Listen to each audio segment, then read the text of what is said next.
The sound of the car engine coughing and sputtering made my heart sink and my stomach knot. I always had a bad feeling about driving something that was 23 years of age. Even though it only had 100,000 miles on it, and had gotten me many places, I always had an uneasy feeling about it. And now, as I gazed past the steering wheel at the pitch dark and empty countryside, I knew my gut had been telling me something. I looked to my right to see my friend, Julie, staring cockeyed at the glove compartment with a slight wince about her face. "Amy, what was that sound?" I asked Julie in denial. "It was the fucking engine," I said. "I hate this car." I slammed my hand down on the steering wheel, accidentally honking the horn. "Well, let's take a look at it then," said Julie. "You know anything about engines?" I asked. Silence ensued. Julie pulled her cell phone out and started typing away. "All I have out here is extended," she said. "I got no bars." "Try to call somebody," I said. "Who should I call?" "Literally anybody." "Oh, I know who." Julie scrolled through her contacts and clicked one, and then passed her phone to her ear. "Who are you calling?" I asked. "AAA," she said. Julie had her phone pressed to her ear for quite some time. The ringing kept going and going in an eternal loop. "Oh, God," she said. "Is the line busy?" "I don't think the call is going through." "Hang up and try again." Julie hung up and redialed, pressing the phone to her ear. Waited. Nothing. My heart thumped. I hadn't seen a car in half an hour. I took back roads whenever possible. I hated driving on the highway. Hated the danger, the road rage, just the intensity of it. Julie and I had been on our way to a party in the mountains. Some preppy guy she liked was throwing it in his parents' McMansion and had invited us, probably in the hopes that Julie would sleep with him. He was a frat guy and I wasn't the biggest fan of his. It struck me as a douchebag. Julie tried AAA's number a couple more times. It became apparent this wasn't going to work. 15 more minutes went by and we still hadn't seen a car. "Call 911, I said. Julie immediately dialed the 3 digits. She pressed the phone to her ear. It rang once and someone picked up. Our faces both lit up. 911, said the operator. "What's your emergency?" "Hi," said Julie. "My friend and I have broken down and are stuck out on..." "Hello? Is anyone there?" "Hi, yes, I'm here. My friend and I are..." "Hello? Is someone there?" My heart sank. "Yes, hello." Julie kept at it for quite some time. 5 minutes passed and the operator still couldn't hear. Julie hung up and called back, but the same thing happened. "God damn it, we're stuck," said Julie, nearing a state of panic, but not quite fully there. "We'll be okay," I said as I tried to stay calm. "It's not like we're on a desert island or something." Ignoring my words, Julie opened the car door and stepped out and began huffing and puffing wildly. She cupped her hands around her mouth and yelled at the top of her lungs. "Help! Somebody help us!" "Julie," I said as I climbed out of the car. "Julie, calm down." I approached her and caressed her shoulders. Her breathing grew shakier and shallower. I worried if she was having a panic attack. "Calm down, Julie. Just calm down, it's all right. They probably have our location. They'll be out here. They can track our location. They'll be here." "You don't know that, Amy." Her voice was sob-filled and her tears were streaming down her cheeks. I stepped out into the cold winter air and popped the hood and fruitlessly examined the engine. I wasn't sure if I was actually looking for something or if I was just trying to calm Julie.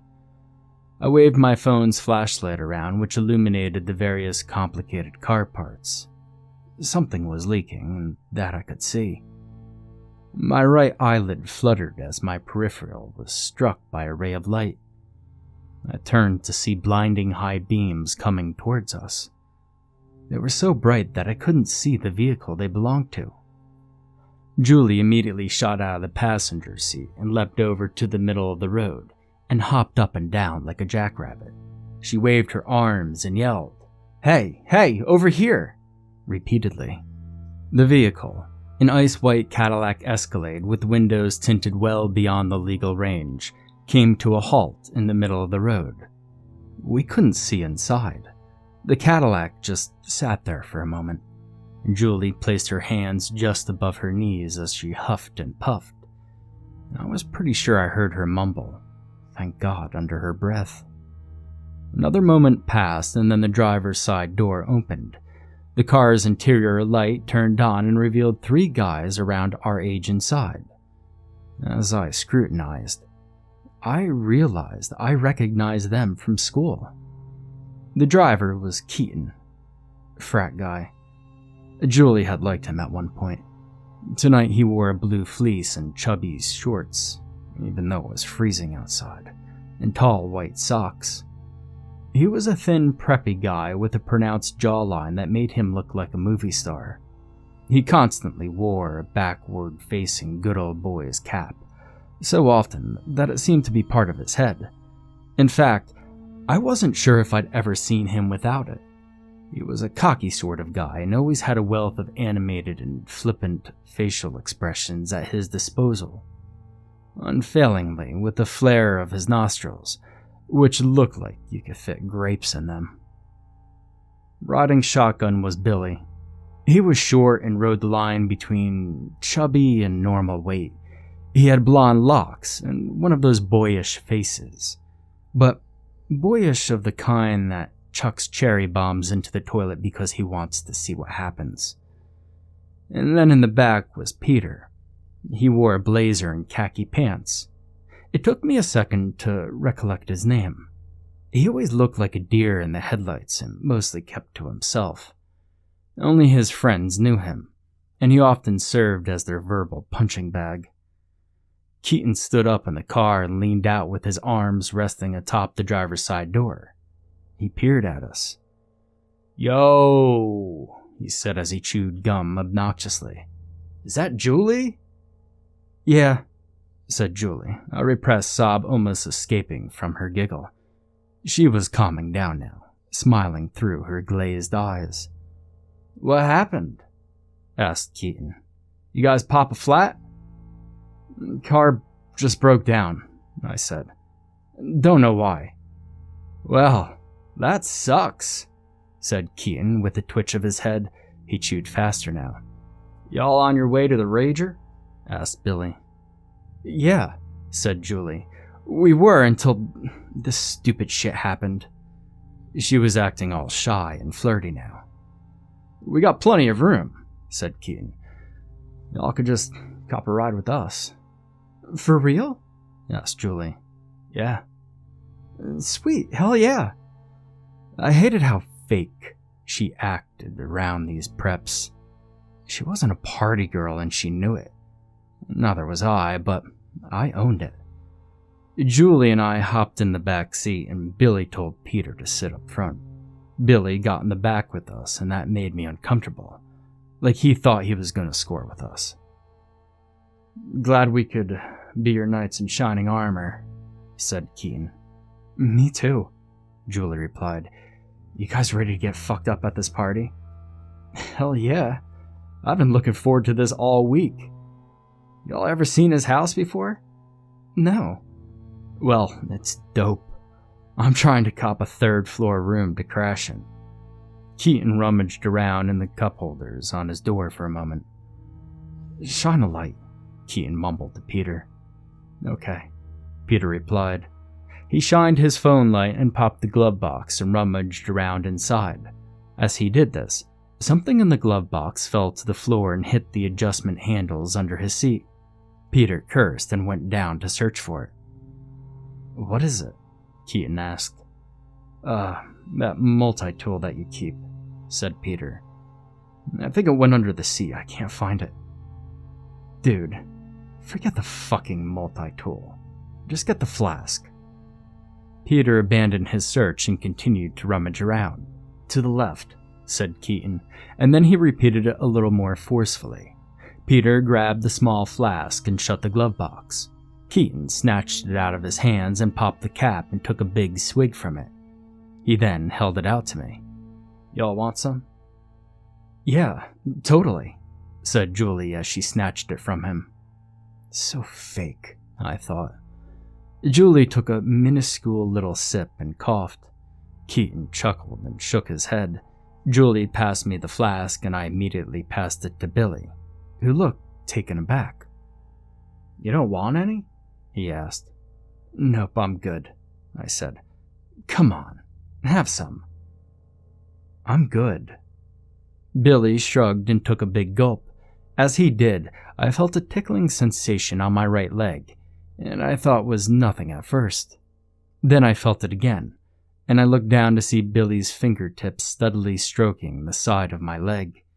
He did this as he drank from the flask, as if him not looking would make it less obvious.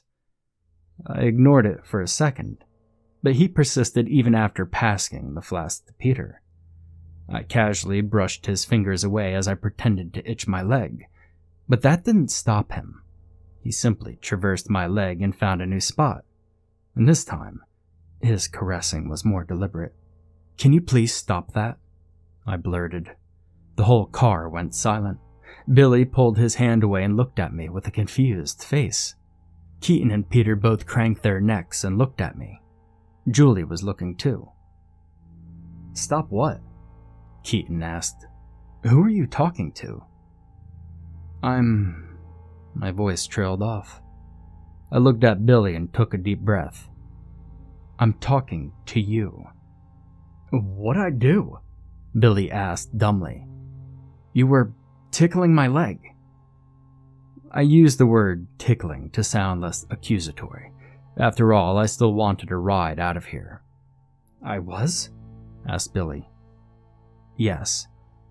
I don't think..." Billy trailed off and then chuckled, smirking at Keaton and Peter with a what-the-fuck look on his face. "Okay," Billy continued. "I'll stop tickling your leg." "Okay, thank you."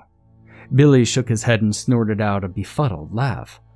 Keaton looked at him with a snide smirk. "What's so funny?" I asked. "Nothing," said Billy, still snickering. "Nothing, I just didn't mean to tickle your leg." "Didn't mean to?" "Hey, come on," Julie piped up. "I brushed your hand away," I continued, "and you came back and kept touching me." Billy snickered loudly and shook his head, scrunching his eyebrows and shrugging like someone who's guilty and knows it. Keaton still sneered and stared intently at us both, seemingly entertained by the increasingly escalating situation. He giggled and playfully slapped Billy's knee. "You dirty dog," said Keaton. "Control yourself." I didn't do anything," Billy chortled. "I'm serious." "Whatever," I said. "Let's just forget about it. It's fine." "Now, hang on," said Keaton. "Hold up." He paused to blow a bubble. The bubble popped and he licked the excess gum off of his lips. "If we're gonna all ride in the car together," he continued, "we just can't be all awkward and shit. I mean, it'll be kind of what do you call it?" "Elephant in the room," Peter mumbled. He now sat with his head slumped forward and stared down at his crotch. "Yeah," said Keaton as he snapped his fingers. "An elephant in the room. Thank you, Peter. Yeah, we just can't sit here and be all quiet and awkward and shit, you know? Like, we gotta just be straight up with each other. Conflict resolution, you know?" I looked at Julie and she glanced at me, confused. Fake, as she acted around this guy. Even she had to admit this was getting bizarre. "Look," I said, "it's fine. Let's just forget about it." "Well, you don't look like you've forgotten about it," said Keaton. "Billy, have you forgotten?" Billy sat still for a moment and then shook his head no. Keaton looked back at me and shrugged matter-of-factly. "It's just going to be an awkward car ride if we don't resolve it, you know?" said Keaton. Well, how do we resolve this then? I asked, losing my patience. I don't know, I'm just a mediator. I stared at Keaton in disbelief for a moment, before uttering a disgusted, ugh noise and shaking my head. Keaton huffed and grew suddenly impatient. We're not going to get anywhere like this, he said. He sounded like a disappointed schoolteacher. What do you want me to say? I asked. I pointed at Billy. Shouldn't he be the one resolving the conflict? Maybe he should apologize or something. Apologize? Said Billy. For what? I didn't do anything. Well, we're just going to go in circles then, I said. Forget it. Can you just please drive? Keaton stared at me for a moment with a look of surprise on his face.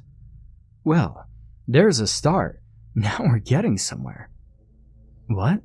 I asked. You said please. Now we're on the path to conflict resolution. I stared back at Keaton with a look of shock on my face. I could not believe how far he had drawn this out. I glanced at Julie. She stared awkwardly out the window, probably just waiting for the situation to taper down. But it didn't seem like Keaton was going to let it.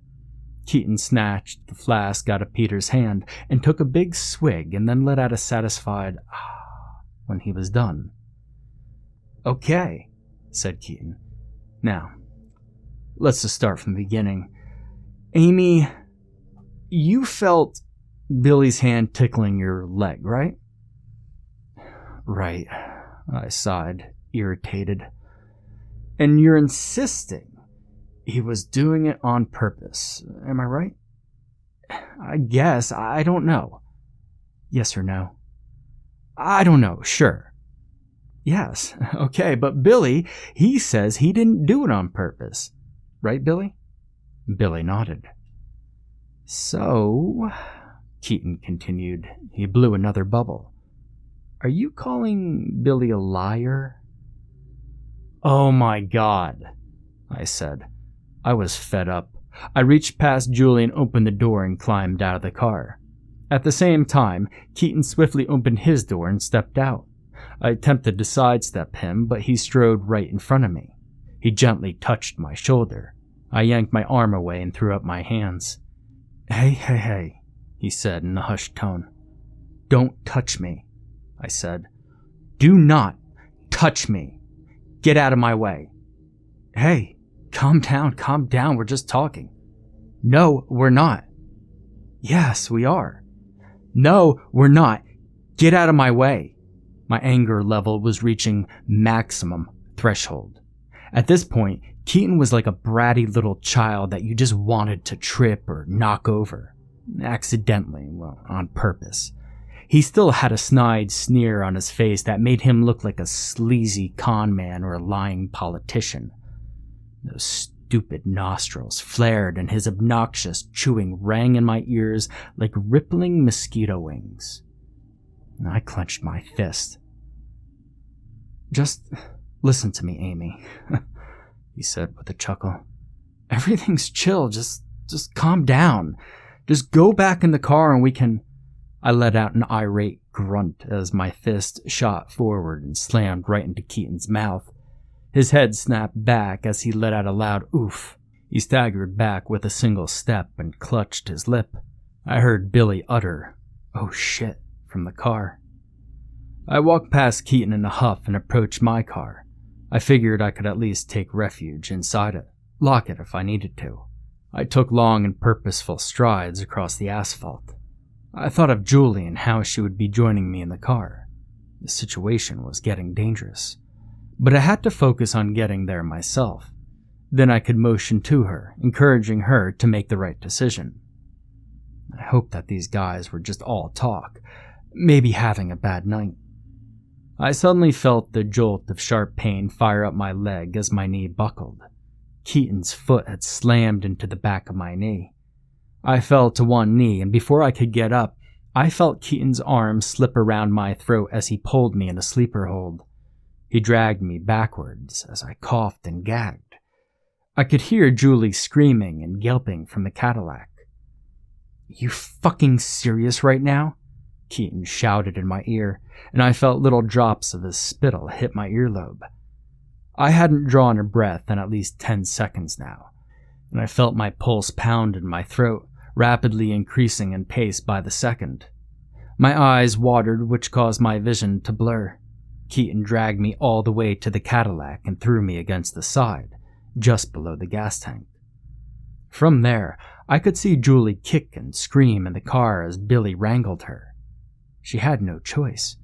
Billy was stocky and played football, and he had her in a vice-like grip, his arms wrapped firmly around her midsection, just under her chest. I panted like a dog as I took deep breaths of the cold air and clutched my throbbing throat.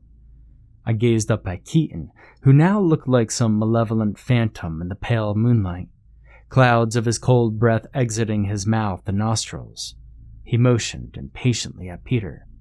"Peter, can you help me out here?" Peter got out of the car and approached Keaton like an obedient child. He looked real skittish and had permanent puppy dog eyes that said, "Whatever you say, just don't hurt me." Keaton caught his breath and pointed at me. "Help me with her," he said. He and Peter reached down and grabbed me by the armpits.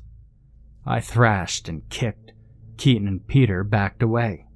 Keaton stepped forward and roughly placed his foot against my shoulder and forced me against the car. "Stop that," he said, like a parent to their 3-year-old. "Stop it now. This is ridiculous. You're out of control." I spat defiantly at Keaton. The ejected saliva landed somewhere on his fleece, and he looked down at it with disgust and rolled his eyes and shook his head. "That's nasty. Aren't you supposed to be a lady?" Keaton giggled and followed with, "Oh wait, what do you identify as? Do you identify as white trash? 'Cause that's what you're acting like right now." He stood and sneered at me for quite some time. I thought about trying to kick his kneecap, but I was fairly sure I would miss, and that would just piss him off more. "Okay, listen up," he said. "Fuck you," I replied. "Don't talk, listen," he screamed with sudden vigor, which made Peter jump. He paused for a moment to find his words and to chew his gum. "I have a survival knife in my back pocket. If you kick like that again, there's a very severe possibility that you're going to get hurt. Do you understand?" I stayed silent, and that irritated him. "Tell me you understand what I said," he insisted. And I nodded. "So say it." "I understand." "Awesome." Keaton's mood flipped like a switch, and he was smiling and giddy once again. He and Peter bent down and grabbed me by the armpits, and this time, I did not fight. They lifted me and shoved me into the back seat where Julie had now gone mostly still, but trembled as Billy held her in a tight bear hug and cupped his hand over her mouth.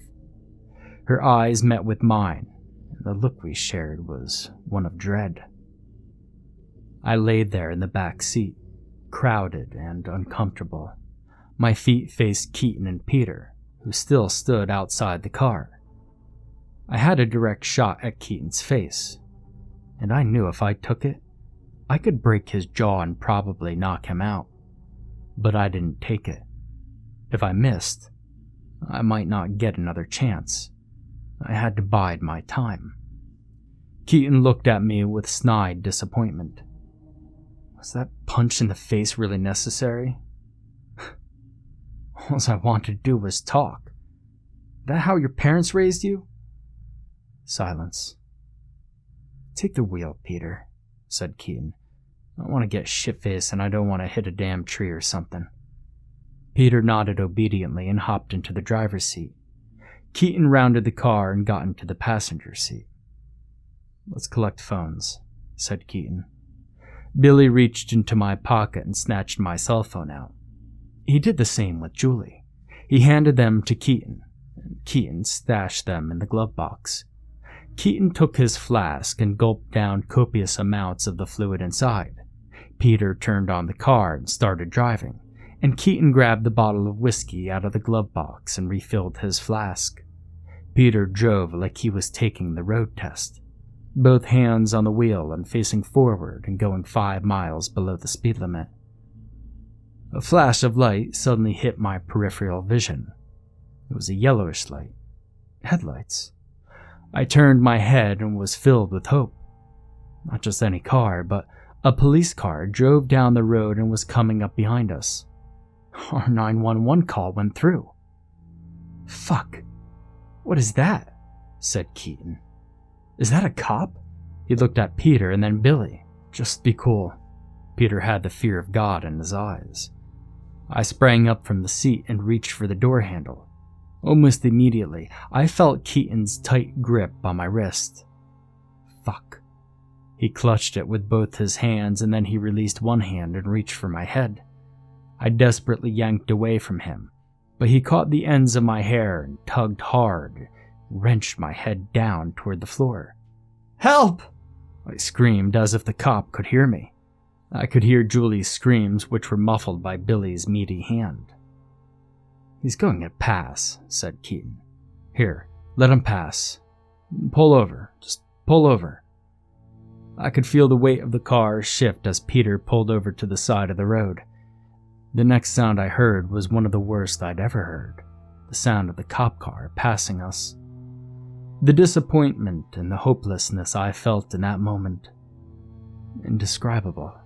I realized that police car was more than likely a random patrol car, unrelated to our fruitless emergency call. Keaton held my head down to the floor for several more moments. My spine ached from the awkward position I was in. Peter sighed with relief. Keaton and Billy both snickered. "Fuck 12, said Keaton. "Fuck 12, Billy echoed. "Start driving again, let's get to the shack." Peter obeyed. Once the car was moving, Keaton released my head. I leaned back up against the seat. Keaton kept his head turned and leered at me for quite some time. I stared out the window and avoided his gaze, but I could feel it burning into my outer vision. All I could think about were his last words. "Let's go to the shack." What was the shack? Probably one of their little hangout spots where they drink and roll up grass and bring girls to. And they were bringing a couple of girls there right now. After a few miles, Peter veered into some dirt road that snaked into the woods. The woods were pitch dark and the trees looked ghastly due to being stripped of their leaves of the January cold. And every time I thought the woods couldn't get any deeper, I was proven wrong as the car continued to roll on down the path. We must have drove through that forest for at least 5 minutes.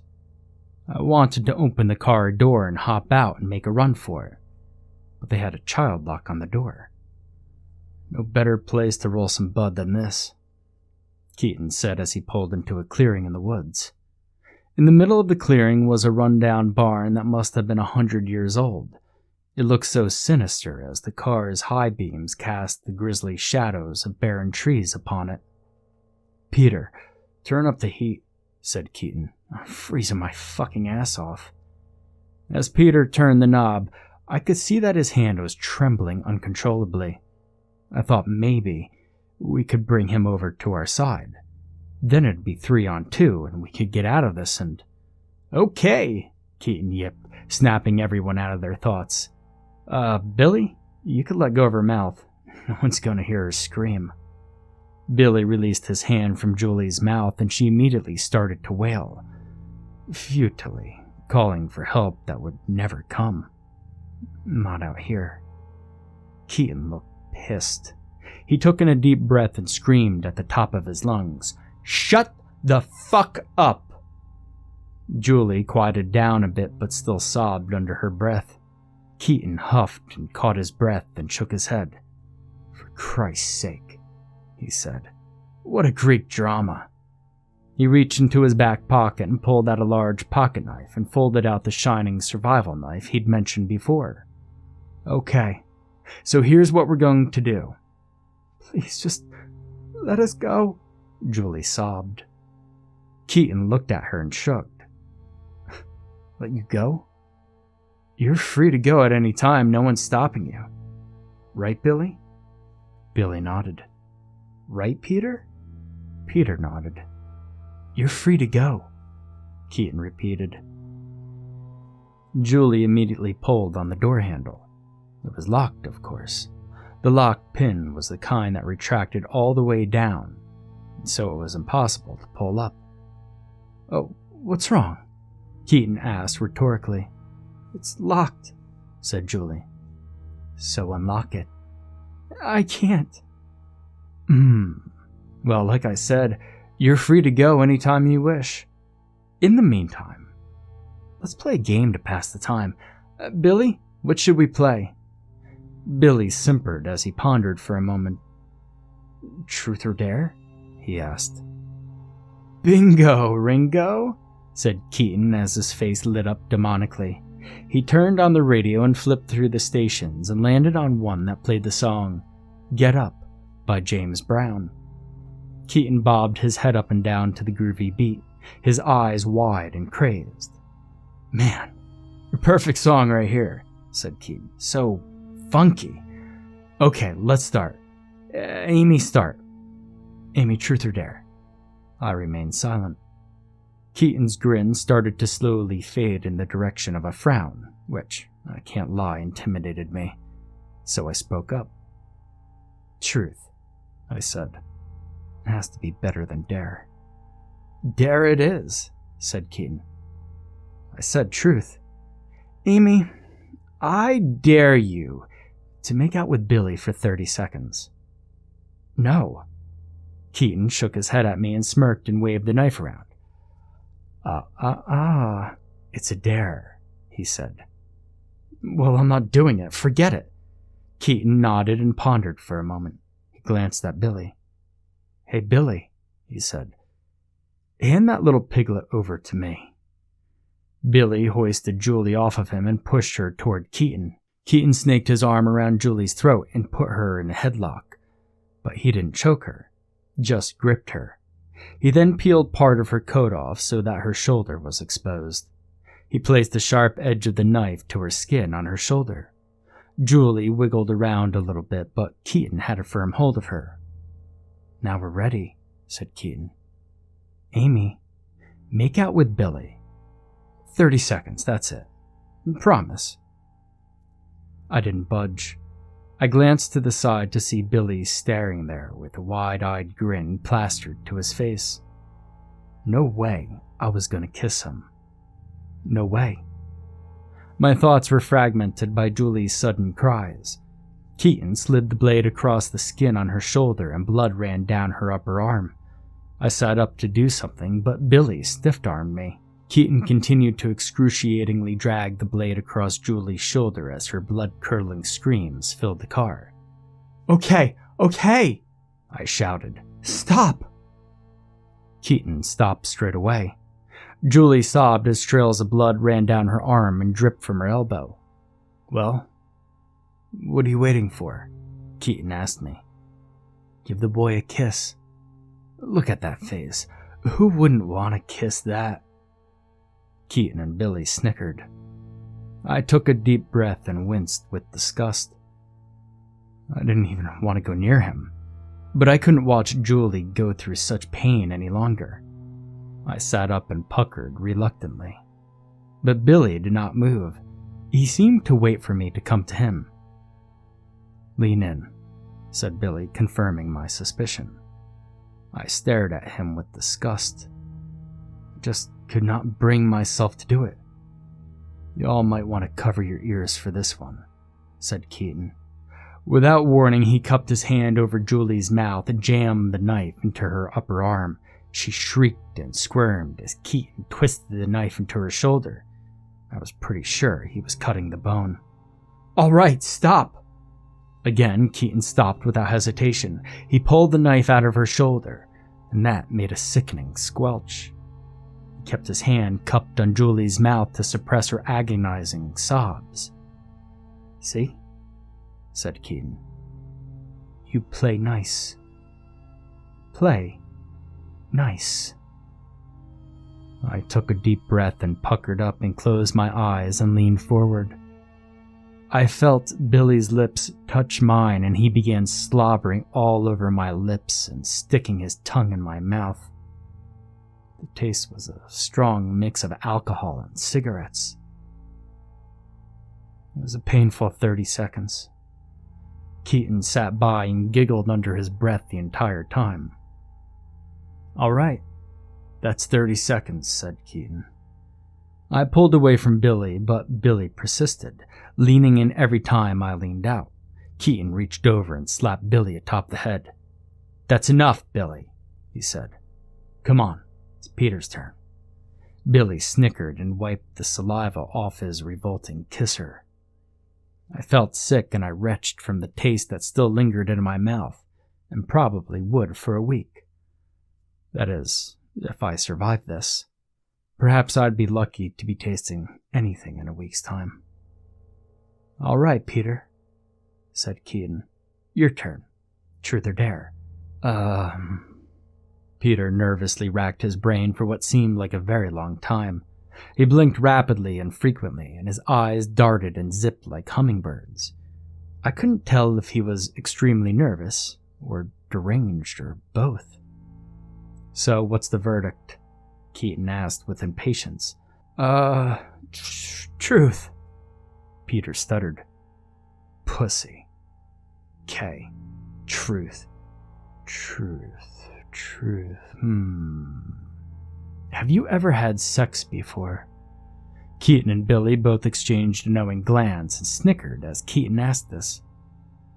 "Come on, guys," said Peter. He looked mortified. "Peter, relax," said Keaton. "We got everything we need. We got 2 girls in the car right now." My heart sank. I knew where this was going, even though I didn't want to believe it. I begged and pleaded with whatever higher power may, or may not, have been looking down on us, pleading for it to not go this way. "Nah, Keaton," said Peter, shaking his head and fidgeting his fingers. "Come on, man." "What?" Keaton asked in disbelief. "Peter." "Nah, man, you're going too far." "Come on, Peter. Think with your Peter." Keaton and Billy got a kick out of this one, and Peter seemed to fight off a laugh as well. Julie's eyelids were heavy and her arms and legs were limp. She may have been passing out from the pain, and things were only getting more dangerous. I had to figure out a way to escape this car, to make a mad dash for the woods. Scary as that dark forest looked, it seemed like child's play compared to our current predicament. "Peter, I think it's time," said Keaton. "What do you think, Billy?" "Yeah, Peter," said Billy. "You're 20 years old. This is embarrassing." "Which one should he get? Which one's hotter?" Keaton glanced back and forth, at me and then at Julie and then at me again. His eyes settled on Julie. "I think this one's better," he said. "Besides, she won't put up a fight." He leaned toward Julie's ear. "You agree?" Julie didn't respond. "She agrees," he said. "All right, Peter. Time to put some hair on your balls." Keaton opened the door and dragged Julie's limp and helpless body toward the open doorway. I looked into Julie's half-open and pain-filled eyes, and I just couldn't take it. This was my best friend. I could not let this happen. Keaton climbed back into the car and reached for Julie's legs. Now was my chance. I sprung forward and kicked like a mule. My foot made sweet contact with the side of Keaton's face. His head buckled to the side and then snapped back to where it was before I'd kicked him. His face crumpled up into a paining wince. "Fuck!" he shouted. Evidently, I hadn't kicked him hard enough, because he sprang up from his seat and lurched furiously toward me. In the midst of the commotion, Julie rolled out of the car and fell to the ground. As Keaton clambered and clawed at me, Julie got to her feet and darted into the woods. "Run, Julie!" I yelled. My words shifted into a gagging sound as Keaton slammed the palm of his hand against my throat and squeezed. "I'm gonna smack the fuck out of you," he snarled. "Billy, grab her." Billy grabbed my ankles and I started to kick, but it was too late. He wrapped his arms around my ankles and locked them in a tight embrace. I couldn't kick my legs, not even an inch. Keaton, meanwhile, choked the hell out of me and got right up into my face. His foul, alcoholic breath clouded my nose as droplets of his spit shot into my eyes. "I would advise you to stop kicking," he said. He stayed with his face right up to mine for a while. He removed his hand from my throat and backed away and climbed out of the car. Keaton opened the glove box and rummaged. He pulled out a roll of Gorilla Tape and tossed it to Billy. "If she kicks, break her legs," said Keaton. Billy taped the corner of the roll to my ankle and then wrapped the roll around my heels, at least 7 or 8 times. Shit, I thought. I'm really in trouble now. "Be back in a jiff," said Keaton. "Peter, feel free to have your way with her. She ain't kicking anymore." Keaton jogged off into the woods in the direction Julie had gone. As I saw him running, I compared it to the way I saw Julie run into the woods. She was hurt, but Keaton strode like a healthy buck. He would surely catch her. Keaton disappeared into the darkness just past the tree line. The car was silent. Billy sat in the back seat and caught his breath. He popped a cigarette into his mouth and lit it, took a deep puff. Peter sat in the front seat and stared at the steering wheel with those doe eyes. "Do you think I'll catch her?" asked Peter. "Probably," Billy said as he inhaled the drag. "I wouldn't sweat it. She's hurt pretty bad and she's delirious too. He'll get her." "What are we gonna do after that?" "Probably do her too. After this one's sitting next to me. Just gotta finish this cig." "But what about after that? Won't they, tell?" "They ain't telling nobody." How do you know?" Billy motioned out the window. "You remember that pond back there? We went to it one time." Peter squinted. "I think so," he said. "Well, chuck 'em in there. No one will find 'em." "Are you sure?" "Yes, Peter. Chill, goddammit." Billy finished his cigarette with slow and deep puffs. He was so calm as he did it. You'd think he'd done this before. Tortured women, I mean. He wrapped up his smoke and doused the butt in the ashtray, and then he turned his attention to me. "All right, Peter," he said. "Let's get this slut propped up." "I don't know, Billy," said Peter. "You don't know what, Peter? This is why you're still a virgin, bruh. You ain't taking opportunities. I guess." "You guess? That is why. You want to do her up in the barn? I guess that's better than a cramped car." "Yeah, sure." "All right, turn the engine off. Shut the lights off so the car will start." Peter took the key out of the ignition and shut the headlights and hopped out. I patiently waited for him to open the passenger door. When he did, I immediately lurched forward and thumped the bastard right in the eye. I felt Billy attempt to grab me, but I was too fast. I scooted out of the car and hopped toward the woods. But my bounding was too slow, so I crouched down and used my free hand to try to peel away the tape. Easier said than done, and Billy was already sprinting toward me. I pinched the edge of the tape and tugged at it, and it started to peel. Billy slammed into me like a freight train. I let out a grunt as the wind left my lungs. I fell to the ground with Billy on top of me, one half of my face smushed into the dirt and the dry leaves. "Why the fuck would you do that?" Billy asked. "You're just making it worse for yourself, you little bitch." Billy got up and yanked my face off of the ground and dragged me toward the barn. Peter followed, still clutching his eye where I poked him. He wasn't angry. He still looked like a frightened fawn. The barn was musty and smelled like hay and had the griminess of a tomb. The floor creaked when you walked on it. Billy dragged me over the wooden steps, and then he and Peter carried me up the stairs like furniture. At the top of the barn, there was an open doorway, a balcony of sorts, that looked out at the forest. I thought of Julie and wondered if she'd been caught. "Let's get her pants off," said Billy. "How?" asked Peter. "What?" "Her ankles are tied up." "Yeah, we're not going to pull them all the way off. Just down to, the knees. Not even that far, honestly. Come on." Billy circled around me and knelt down in front of my feet. His back faced the balcony. "You hold her arms down," said Billy, "so she doesn't start thrashing." "What if she hooks me again?" Peter stammered. "Just cover your face. Punch her in hers. I don't know, do something, Peter. Something's besides scrambling around like a baby deer." Peter knelt down and reached for my wrists. I thrashed around and tried to hit him in the face again, but he was ready this time. "Please stop," said Peter. "Stop struggling, please." "Peter, stop negotiating with her," said Billy. "She's a little monkey, just wrangle her.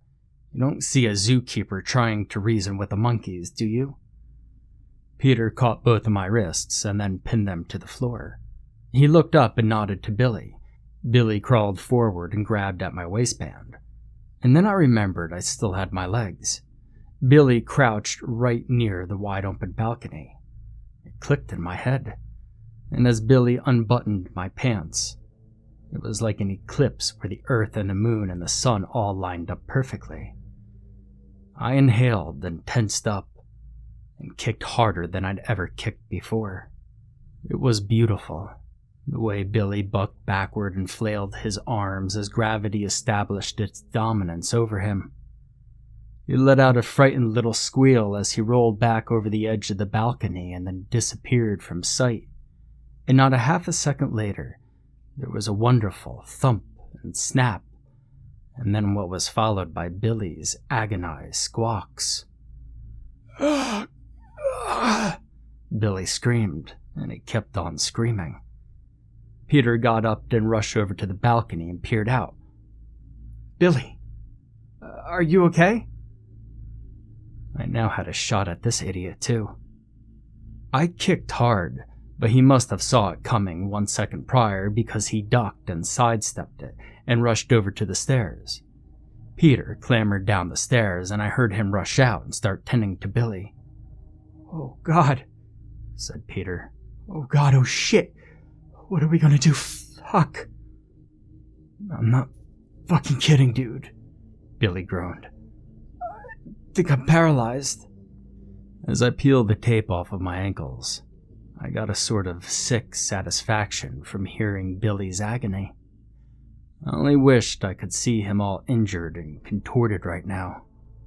But there was no time to peek. Peeling away that tape was no easy task. Billy had wrapped me up good. I peeled and rounded my ankles about 5 times, and then the tape's grasp was loosened. I yanked my ankles apart, which was a relief in itself, and tore the tape. I got up and headed toward the stairs. "What the hell's going on?" I recognized that voice. It was Keaton, back from his little hunting trip. I listened closely. I had to know what went down. "Jesus, Billy," Keaton said. "What the hell happened?" She kicked him," Peter stammered. She kicked him hard." "Kicked him? What the fuck happened?" "She kicked him and he fell off the barn." "Christ alive. We taped her legs up and you still can't handle her? You guys are a bunch of ass clowns. Where is she?" She's up in the barn still." I winced as I heard crunching leaves and then creaking noises downstairs as Keaton entered the barn. He began whistling at me like a dog owner. "Amy," he taunted. "Amy, darling. It's Keaton, your boyfriend. You still upstairs?" I held my breath so that he wouldn't hear my panting. I kept silent and hunkered in the corner by the stairs. I didn't dare move a muscle. Even a slight shift of weight would cause one of the floorboards to shriek. "Amy, I'm coming up, okay?" I cupped my hands over my mouth. My peepers felt the size of softballs, and then I very nearly leapt from my skin as I heard the bottom step let out a shrill whine. There was silence for a moment. Then the second step squealed. Keaton's ascension of the stairs became a slow but steady rhythm, like the swaying of a rocking chair. Creak, creak, creak. I had to come up with a plan, and had very little time to do so. I remembered the stairs. How many steps were there? 20, 24 maybe? Keaton had covered about 5. I wish I had something to whack him over the head with and send him plummeting down those stairs. And the creaking continued. He was at step number 8 now, maybe 9. I had to think on my feet. I'll throw myself at him. I could shoulder check him real hard and knock him off balance. The stairs were steep, more so than your average staircase. If you tilted back, there'd be no catching yourself, no railing to grab onto, nowhere to go but down. And the creaking continued. I kept count. I reckoned it was 12 steps. He was certainly on the second flight by now, on an upward trajectory to the second floor. Creak, creak, creak. I'd surely be seeing that good old boy's hat pop up at any moment. I clenched my teeth and got ready to barrel into this psycho. Creak, creak. And then the silence came. Pure silence, deafening silence. He had come to a halt. Why did you stop?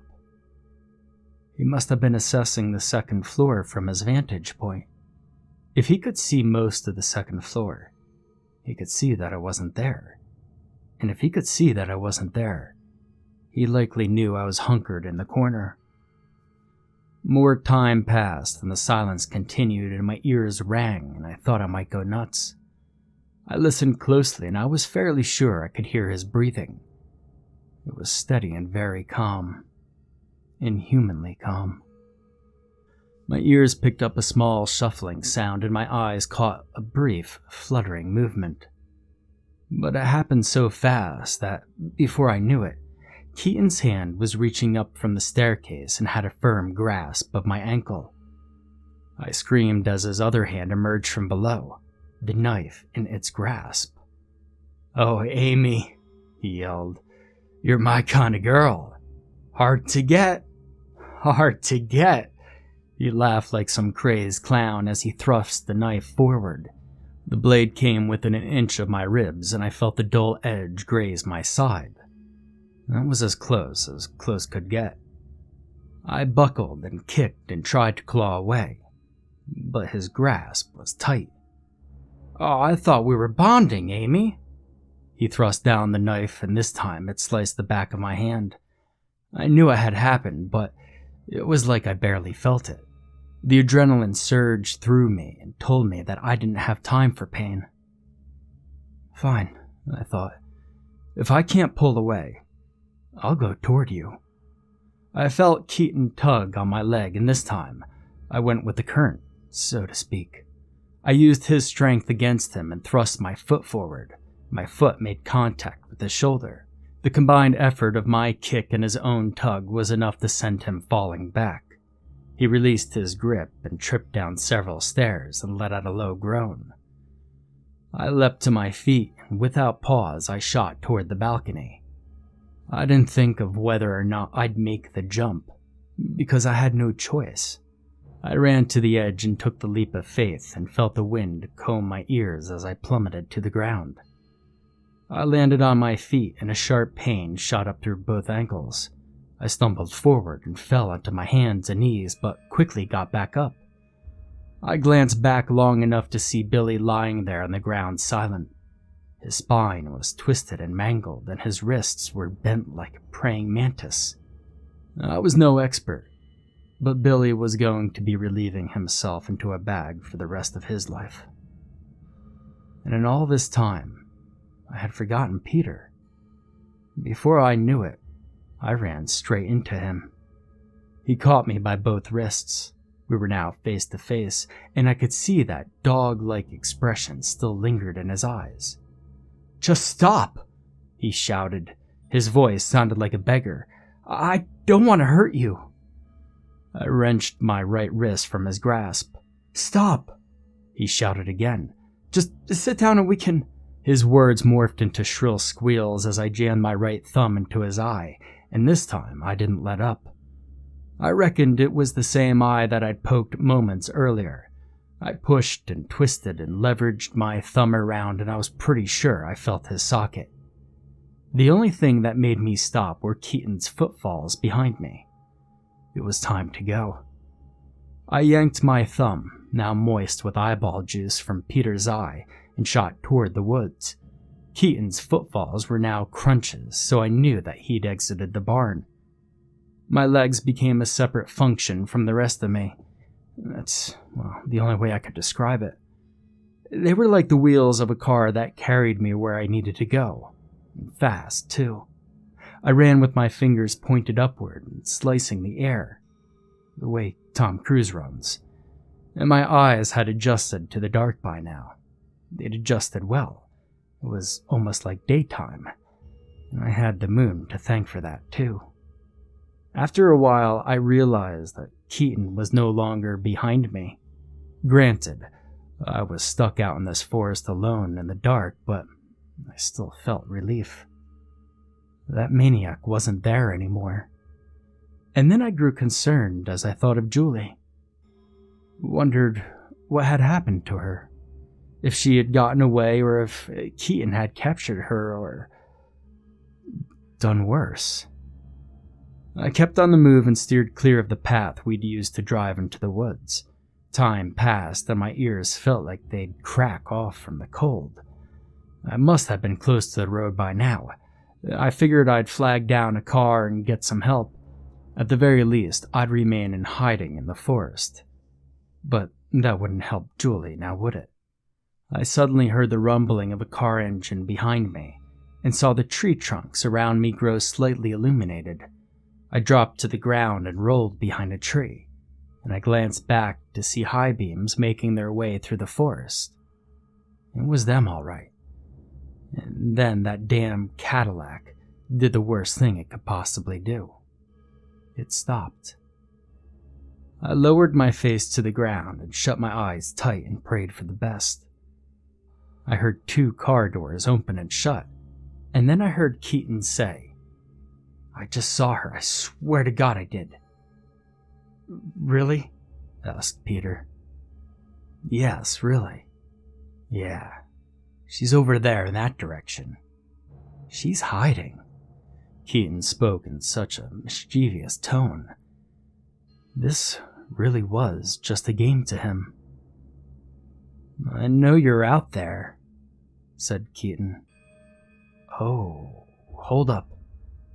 I think I see her. Look. You see her head peeping out over there?" Shit.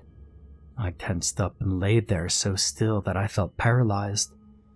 Took extra care not to twitch even a muscle for fear that it would just cause a few dead leaves to crackle. I heard 2 separate pairs of feet crunching through the leaves, and the crunching got louder and closer. "Yeah, there she is," said Keaton, and then he raised his voice a tad. "Hey, Amy? I know that's you." It was time to go. I sprang up and bolted into the darkness of the forest, and I immediately heard my pursuers break into a run. I felt pain shoot up through my ankles, probably from my eccentric leap an hour before. Not now, I told myself. I commanded my heels to stop with the pain, and they obeyed momentarily. But those crunching footfalls behind me were getting close. I made the mistake of glancing over my shoulder, and when I did, I saw Keaton moving like a roadrunner. his scrawny frame almost aerodynamic. It was dark now, and the faint rays from those high beams outlined Keaton's grisly silhouette.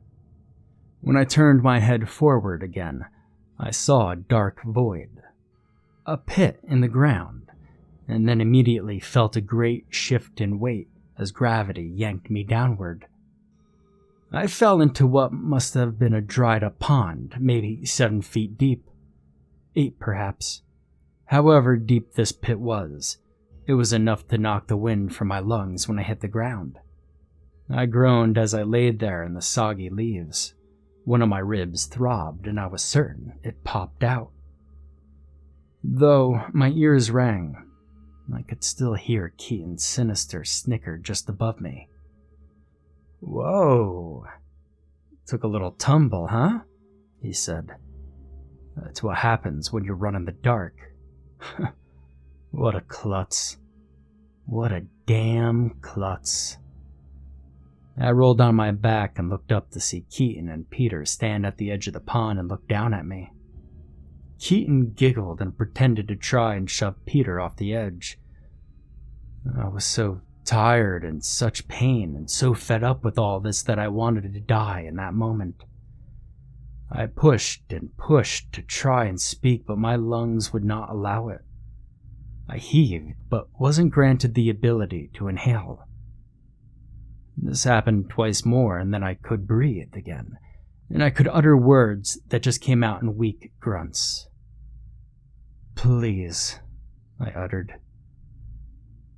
"Please, just kill me." "Come on, Amy," Keaton replied. "Don't take the coward's way out. You're better than that. Besides, we still got more to do. Peter, let's get her out of there." I sat in the back seat of the Cadillac with my ankles and wrists duct-taped. Before I knew it, I was seeing that sinister shack once again, along with those tree shadows that casted themselves upon it. The only thing that was different from last time was that Billy no longer wriggled in agony on the ground. He was nowhere in sight. "We're back," Keaton said as he smirked at me and bounced his eyebrows maniacally. He frowned and turned to Peter. "Turn the engine off." The two dragged me to the shack, and when we entered, I could hear faint grumbling noises coming from the corner. Female grunting noises. It was Julie. She was hog-tied with duct tape, and her mouth was taped too. I sobbed a bit when I saw her like this, treated like an animal. "Oh, that's sweet," said Keaton. "Here, go sit next to your friend." He shoved me to the floor so that I lay next to Julie. I placed my head on her shoulder and tried to comfort her. She nuzzled me to reciprocate. Keaton walked to the back of the barn and took out his lighter and lit a single candle and set the candle on the floor in the center of the room. The candle's flickering made his shadows dance on the walls and ceiling of the shack. He plopped down with his legs crisscrossed and let out an exhausted sigh. "Whew, man," he said. "Glad we got that out of the way. Got a little sketchy there for a moment, but we're back on track. Peter, get your ass over here." Peter stood sheepishly in the corner, but obeyed Keaton and came and sat down next to him. Keaton clapped his hands and rubbed them together. "Okay, now we can start. So, Truth or Dare was a mild success. What shall we play now?" Silence filled the room. Peter stared off into space as he nibbled on the tops of his fingers. Then Keaton patted the side of his face to get his attention. "Hey, talking to you. What's another game we can play?" I don't know any," Peter replied. "Christ alive." Keaton pondered for a moment and then snapped his finger. "Ah, got it. Look at us. The way we're sitting. He looked at Peter and Julie and I like we were supposed to respond. Then he gave up. Spin the bottle. Let's play Spin the Bottle. Yeah, said Peter. Yeah, that's what we could play. Okay, well, I'll use my knife as the bottle. Peter immediately perked. Are you sure that's a good... Shut the fuck up, Peter. They're tied like a couple of oinkers. Keaton pulled out his knife and placed it in the middle of the four-way. Alrighty. Who wants the spin? He looked at Julie and I in rhetorical fashion. I guess you girls will sit this one out. I'll spin the bottle since you are encumbered. Keaton placed his fingers on the middle of the knife and spun it. The knife whirled like an airplane propeller and then slowed and stopped. The blade was pointed at Peter and the handle pointed to Julie. Alrighty, said Keaton. Peter and Julie, you lovebirds are up. Peter stared blankly. For what? Don't you want to pop that cherry? Not really feeling like that. Keaton rolled his eyes. Well, then pop another cherry. What do you mean? I mean, stick something else in her. Keaton motioned to the knife. Peter, you gotta break some new ground tonight. Ain't this the whole reason you and me and Billy came out tonight? To have a time, to try new shit, to step out of your comfort zone? Right? Peter nodded. So what are you waiting for? Pick up the fucking knife, Peter. Do something. Peter gazed at the knife for quite some time. Julie started to grunt and groan and weep. Peter reached for the knife and placed his hand on it and then scrutinized it with doe eyes for a little bit longer. Then he picked up the knife and crawled to Julie. Keaton casually popped a cigarette into his mouth and lit it and took a deep puff. He didn't pay much attention to Peter. Julie's grunts and groans got louder and more frantic as Peter slowly raised the knife. It wiggled in his trembling hand. Now? Asked Peter. Yes, now, said Keaton as he stared off into space. I rolled onto my side to look away, and just as I did, I heard a sickening stabbing sound. Julie's muffled wails followed. I had no idea where she was stabbed. It was too horrible to look. I shut my eyes and listened to her suppressed screams and her frantic but useless thrashing. I heard Keaton blow a puff of smoke and then say, "Hit her again. In the chest." The sounds I heard next came in a horrifying sequence. Peter removing the knife, and then silence. Then another stabbing sound, and then death-like silence. No more screams, no more stabs. It was total emptiness. Keaton did a slow clap. Bravo! That was great, Peter! Morning's very first pale light began to peek up from behind the horizon. I lay in the back of the Cadillac with the unbearable knowledge that Julie's corpse was in the trunk. Peter drove along a gravel path even deeper in the woods than the shack, and Keaton sat smoking cigarettes in the passenger seat and said something about dumping us into a pond, the one Billy had mentioned earlier.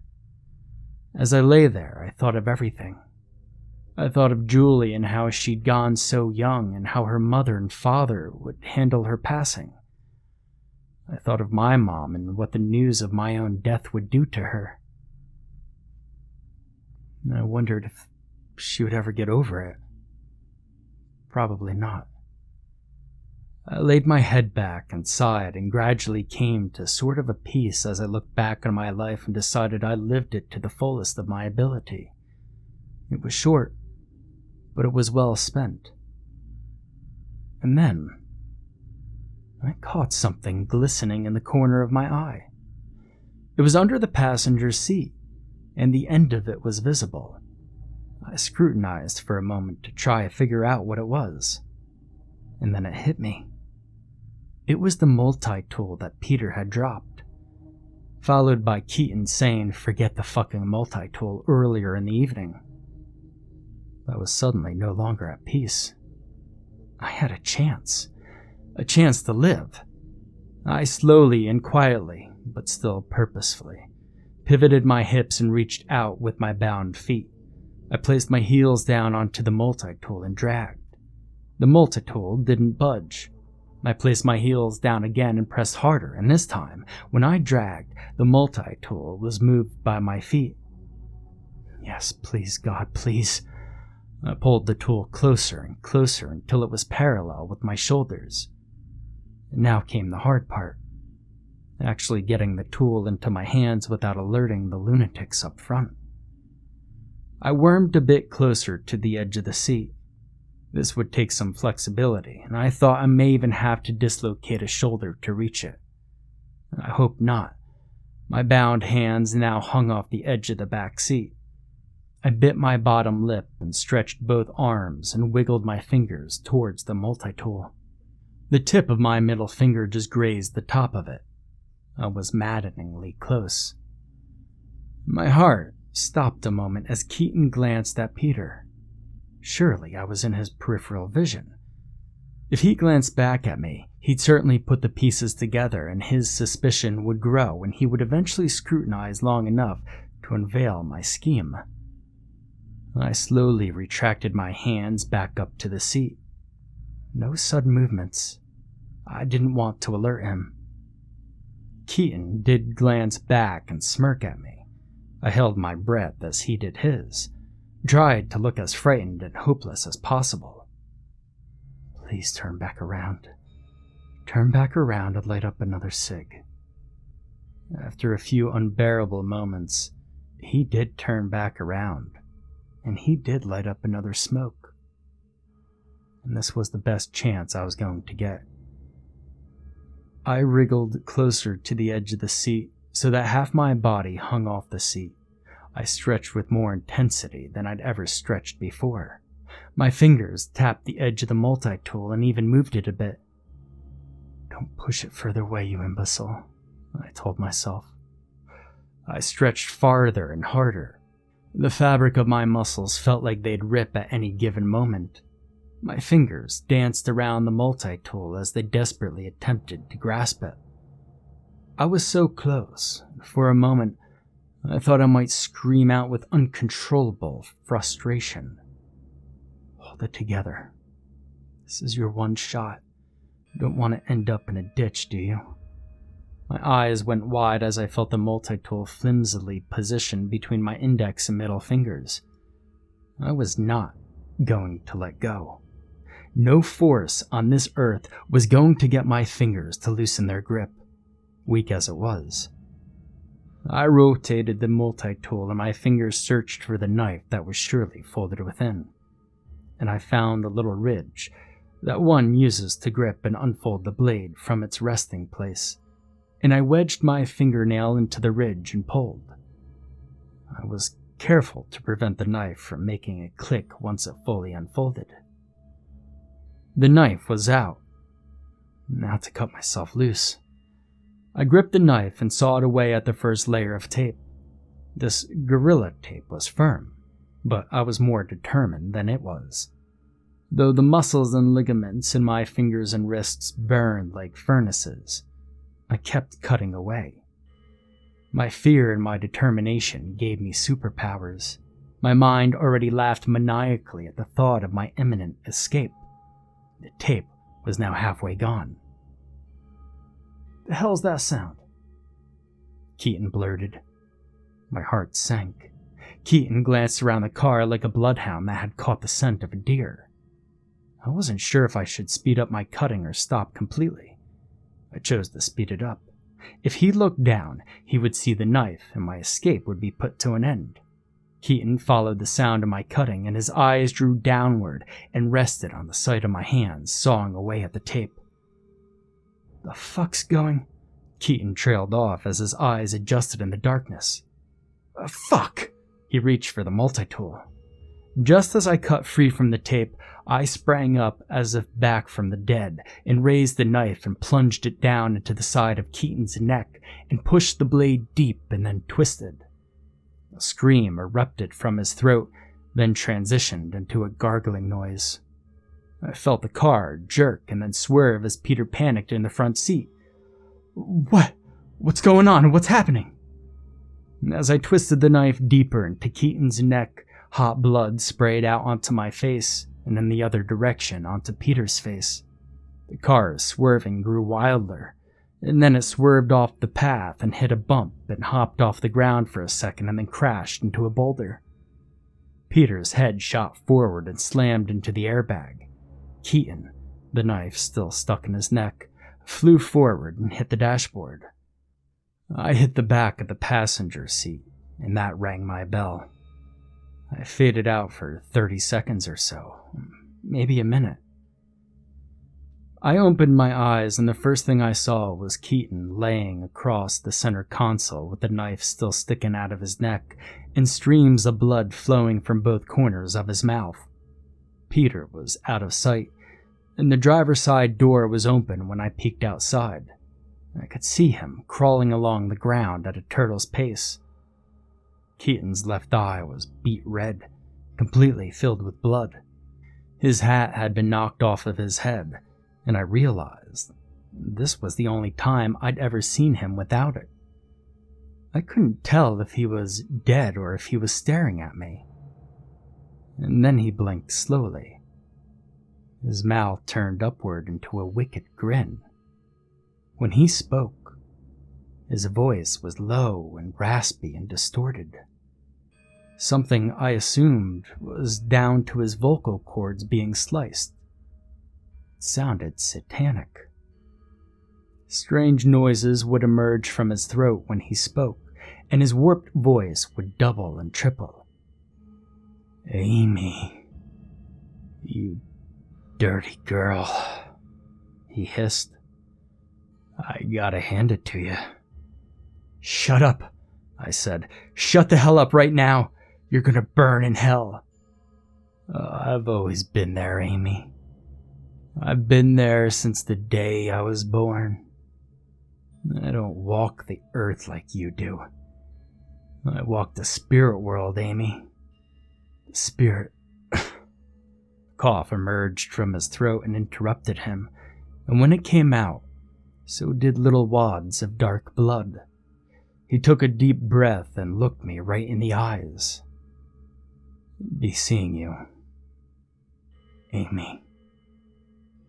His head dropped back and his jaw fell open, and I saw that he was dead. Forget the fucking multi-tool. Those words ended up being the most ill-judged he'd ever spoken. I climbed out of the car and almost tripped as I realized I had yet to cut the tape from my ankles. I did so, and then I looked to the forest to see Peter still crawling through piles of dead leaves. I approached him, and when I got to him, I could hear his sniffles and whimpers and agonized groans. "Sucks, doesn't it?" I asked him.